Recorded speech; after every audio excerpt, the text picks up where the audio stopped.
na penumbra do salão,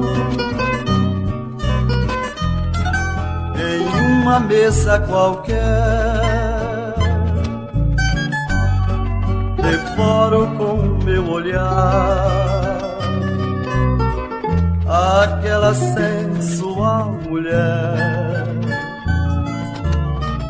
que, sorrindo entre as plumas coloridas, aparece com os aplausos delirantes da plateia que enlouquece,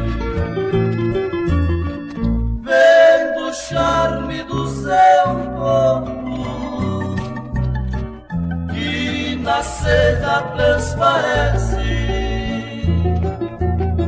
Seu olhar encontra os meus, meu coração entristece.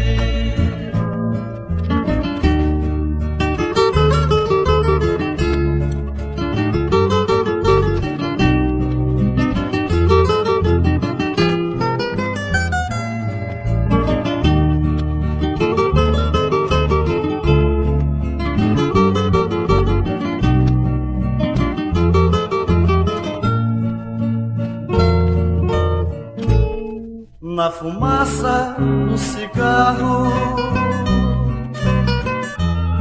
que se perde pelo ar,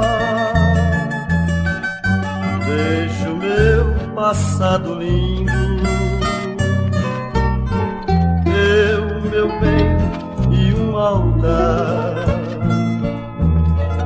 Ela com véu e grinalda, transbordando de alegria, sem saber que seu futuro seria um mar de fantasia. O palco foi meu rival, hoje o ciúme me abate.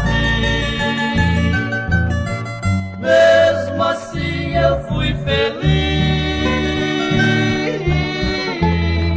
com a cantora da música.